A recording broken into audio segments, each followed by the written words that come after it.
Hello everyone, मैं आपका दोस्त शफ़ी अहमद और आप देख रहे हैं हमारा यूट्यूब चैनल दी अकाउंट्स।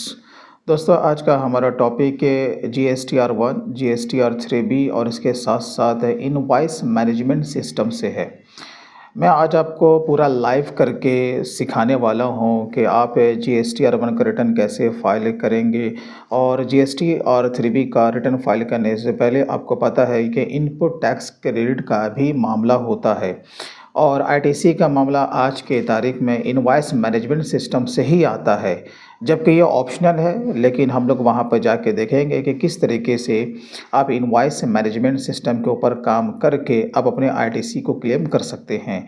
तो पूरी जानकारी के लिए आप हमारे साथ एंड तक आप ज़रूर बने रहें। और दोस्तों, इसी तरीके से और भी डिटेल में अगर आप मुझसे tally, GST, TDS, TCS, income tax से पेरोल मैनेजमेंट, बैलेंस शीट को फाइनलाइज करना और भी बहुत कुछ कंपनी के रियल डेटा के साथ सीखना चाहते हैं तो आप हमारे लाइव सेशन को ज़रूर ज्वाइन कर सकते हैं। इसकी जानकारी के लिए स्क्रीन पर दिए हुए नंबर पर भी कॉल कर सकते हैं या फिर हमारे ऑफिशियल वेबसाइट theaccounts.in को भी आप विजिट कर सकते हैं। तो चलिए दोस्तों, आज का वीडियो हम लोग शुरू करते हैं। तो सबसे पहले हमें GST के ऑफिशियल वेबसाइट पे चले आना है एंड आपको अपने यूज़र ID एंड पासवर्ड से लॉगिन कर लेना है। लॉगिन करने के बाद कुछ इस तरह का डैशबोर्ड ओपन होता है। अब फाइनली हमें क्या करना है कि सबसे पहले GSTR 1 का रिटर्न फाइल करना है। यहाँ पे आपको दिख रहा होगा कि अभी हमारा GSTR 1 और प्लस GSTR 3B दोनों का रिटर्न फाइल नहीं हुआ है। तो आपको सिंपली नीचे चले आना है। यहाँ पर आपको दिख जाएगा रिटर्न डैशबोर्ड, इस पर आपको क्लिक करना है। यहाँ पर फाइनेंशियल ईयर आपका बाय डिफ़ॉल्ट सेलेक्टेड रहेगा, लेकिन जिस फाइनेंशियल ईयर का आप रिटर्न फाइल कर रहे हैं वो यहाँ पर से सेलेक्ट कीजिएगा। देन क्वार्टर, जैसे कि हमारा क्वार्टरली है और यहाँ पर से दिसंबर ही ये रहने वाला है क्योंकि ये क्वार्टरली रिटर्न है। Then search. नीचे आने के बाद जब आप यहाँ पर देखोगे तो आपको यहाँ पर 4 बॉक्सेस नज़र आएंगे और यहाँ पे जैसे कि GSTR 1 है, यहाँ पर 2 मोड दिया हुआ है, ऑनलाइन प्लस ऑफलाइन। तो हम लोग यहाँ पर ऑनलाइन मोड में रिटर्न फाइल करने के लिए जा रहे हैं। तो अंदर आने के बाद यहाँ पर इतने सारे बॉक्सेस आपको नज़र आएंगे। तो जिस तरह का आपका आउटवर्ड सप्लाई होता है, जिस नेचर का होता है, उसी वाले बॉक्स में आपको दिखाना भी होता है। आप किसी भी टेबल में आप अपने डेटा को पुटअप कर सकते हैं, जबकि हमारा जो है वो B2C है। तो हमें B2C में आना है। ऐड रिकॉर्ड पे क्लिक करेंगे और यहाँ पर आपका जो प्लेस ऑफ सप्लाई है, यहाँ जैसे कि आपका जिस भी एरिया में हो वो आपको सेलेक्ट कर लेना है। देन यहाँ पे आपका जो भी टैक्सेबल वैल्यू है वो यहाँ पे आपको पुटअप करना है। तो यहाँ पर एक छोटा सा समरी मैंने बना के रखा है, जो कि क्लाइंट ने हमें ये बताया है कि टोटल जो उसका सेल है वो 3,55,600 रुपया है और वो B2C है, यानी कि वो रिटेलर है जस्ट लाइक। तो जैसा कि मैंने कहा कि GSTR 1 में कई सारे टेबल होते हैं, तो जिस टेबल में आपका डेटा आता है आपको उसमें डालना पड़ेगा। तो हमारा B2C है, तो चलिए 3,55,600 रुपया, तो 3,55,600 रुपया। और उसके बाद आपको रेट को ज़रूर सेलेक्ट करना है। जैसे कि हमारा 5% का है, आपके मल्टीपल रेट भी हो सकते हैं, तो वो आपको अलग अलग यहाँ पे ऐड करना होगा। चलिए देन सेव। ये सेव हो चुका है। अब हमें बैक करना है। यहाँ पे आपको ये बता देगा जो भी हमने पुटअप किया है, अगेन बैक करेंगे। तो यहाँ पर देखोगे B2C में एक ट्रांजैक्शन आपका दिख रहा है, जिस टेबल में होगा वो आपको यहाँ पर ट्रांजैक्शन दिखना शुरू हो जाएगा। अब हमें क्या करना है कि नीचे चले आना है। अगर आपको रीसेट करना है तो यहाँ पर से आप रीसेट भी कर सकते हैं और फाइल करने से पहले आपको समरी को जनरेट करना होगा, तो यहाँ पे आपको क्लिक करना है। क्लिक करने के बाद ये आपका थोड़ा सा टाइम लेगा, तो आपको टेंशन नहीं लेना है। बस यहीं पर आपको रिफ़्रेश का एक टैब दिख जाएगा, इस पर आपको क्लिक करना है। क्लिक करने के बाद जब हम लोग नीचे आएंगे तो अब यहाँ पर देखो ये आपका प्रोसीड टू फाइल इनेबल हो चुका है। चलिए हमें इस पर क्लिक करना है।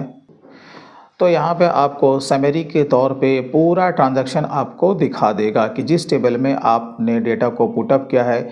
जैसे कि हमारा B2C है, तो यहाँ पर देखिए B2C वाले में 3,55,600 रुपया और बाकी SGST, CGST जो कि टैक्स की लायबिलिटी है वो यहाँ पे आपको दिख रहा होगा।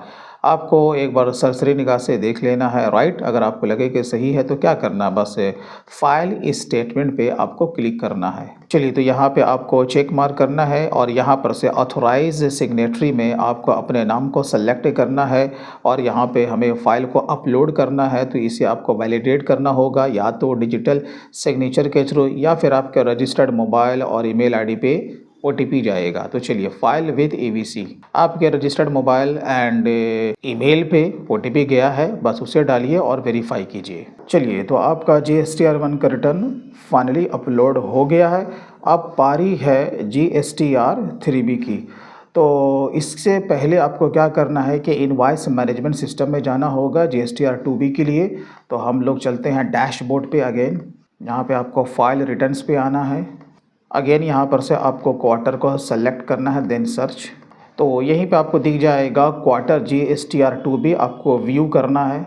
तो यहाँ पे आपको दिख जाएगा ऑल अदर ITC, यहाँ पर ब्रैकेट में देखो IMS यहाँ पे मेंशन किया हुआ है। अब जैसे कि इनवॉइस मैनेजमेंट सिस्टम आपका ऑप्शनल है, अगर आप कोई एक्शन नहीं लेते हैं तो ये डीम एक्सेप्टेड माना जाता है।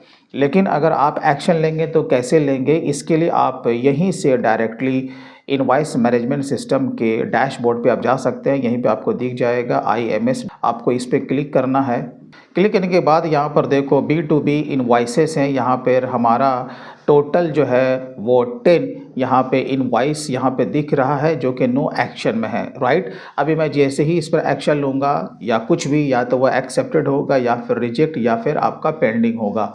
तो ये जैसे ही हम लोग इस पर क्लिक करेंगे, क्लिक करने के बाद सारे इनवॉइसेस आपके सामने आ जाएंगे। अब आपको क्या करना है, रिकॉन्साइल करना होगा 1 बाय 1 करके भी आप इस तरीके से आप कर सकते हैं। यहाँ पर देखो आपका एक्सेप्टेड टू रिकॉर्ड्स यहाँ पे आपका शो कर रहा होगा। तो वन टाइम में अगर आप सारे को एक्सेप्ट करना चाहते हैं तो इसका एक सिंपल सा तरीका है।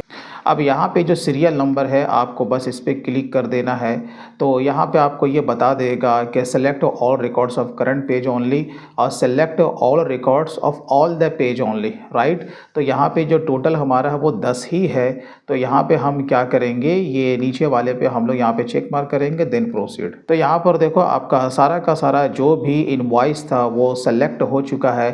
अब बात है कि आपको क्या करना है, हमें तो वन टाइम में इस पर एक्शन लेना था। तो यहाँ पर देखो एक्सेप्ट 10 रिकॉर्ड्स इनेबल है, रिजेक्ट भी है और पेंडिंग भी है। तो हमें क्या करना है भाई, सारे को एक्सेप्ट करना है ना। तो यहाँ पर देखो हम लोग एक्सेप्ट पे क्लिक करेंगे। जैसे ही हम लोगों ने क्लिक किया, यहाँ पर देखो ये आपका हाईलाइट हो चुका है। यहाँ पर ये ग्रीन मार्क्स में यहाँ पर शो हो रहा है। अब आपको नीचे आ जाना है। नीचे आने के बाद फाइनली आपको क्या करना है, सेव करना है, देन प्रोसीड। चलिए, यहाँ पर सक्सेस हो चुका है, अगेन प्रोसीड। अब हमें बैक टू समरी जाना है। अब आप यहाँ पर जब आप देखोगे एक्सेप्टेड में ये आपका यहाँ पे 10 इनवॉइस दिख रहा है और नो एक्शन में एक भी नहीं है, क्योंकि हमने वन टाइम में सारे को एक्सेप्ट कर लिया है। अब यहाँ पे आप देखो आपको दिखेगा कंप्यूट GSTR2B, राइट। दिसंबर यहाँ पे आपका दिया हुआ है। तो बस आपको इस पर क्लिक करना है, एग्री एंड कंटिन्यू पे आपको क्लिक करना है। चलिए, तो अब आपको रिपोर्ट देखने के लिए आपको क्या करना है, यहाँ पर रिफ्रेश का टैब है, इस पर आपको क्लिक करना है। यहाँ पे आपको ये मैसेज भी आएगा, योर GSTR2B रिकम्प्यूटेड सक्सेसफुल। तो अब हम लोग जाते हैं GSTR2B, फिर उसके बाद हम लोग जाएंगे GSTR3B में। तो चलिए चलते हैं, अगेन डैशबोर्ड पे आइए। तो यहाँ पे देखो 2B है, तो आपको व्यू पे क्लिक करना है। वही सेम डेटा आपका यहाँ पे दिख रहा है, क्योंकि हमने सारे के सारे पर एक्शन ले लिया है। अब हमें क्या करना है, 3B में जाना है। तो यहीं पर से आप 3B में आप इंटर कर सकते हैं। यहाँ पे देखो ओपन GSTR3B, चलिए क्लिक करते हैं। तो यहाँ पे देखो आपका मैसेज आएगा कि कौन कौन सा आपका रिपोर्ट है वो जनरेट हो चुका है, वो समरी के तौर पे दिखा रहा है, सब यस है। चलिए क्लोज। तो यहाँ पर देखो आपका जो पहला है आउटपुट सप्लाई का, वो डेटा आपका ऑलरेडी फेच हो चुका है। बात रही एलिजिबल ITC की, हम लोग इस पर चलते हैं। ये मेरा इनपुट टैक्स क्रेडिट का पूरा कॉलम है। तो यहाँ पर देखोगे ऑल अदर ITC में वो सारा का सारा यहाँ पर फिगर आपको यहाँ पर दिख रहा होगा। आपको मैनुअल यहाँ पे कुछ करने की ज़रूरत नहीं है, सारा डेटा ऑटो पॉपुलेट करके यहाँ पे आ चुका है। चलिए, हमें क्या करना है, कंफर्म करना है। करने के बाद आपको सेव भी करना है।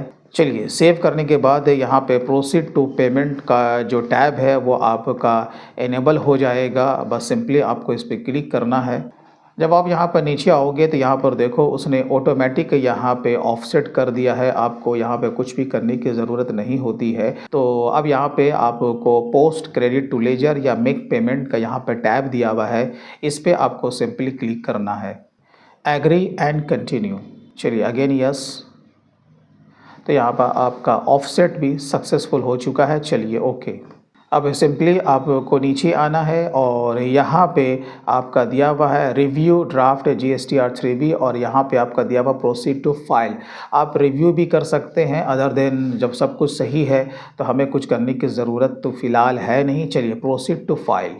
उसी तरीके से हम लोग वैलिडेट करेंगे जिस तरीके से GSTR 1 का किया था। यहाँ पे चेक मार्क करना है, यहाँ पर से आपको अपना नाम सेलेक्ट करना है और यहाँ पे GSTR 3B विथ EVC है तो इस पे आपको सिंपली क्लिक करना है। चलिए OTP को मैंने इंसर्ट कर दिया है, देन वेरीफाई। तो फाइलिंग सक्सेसफुल।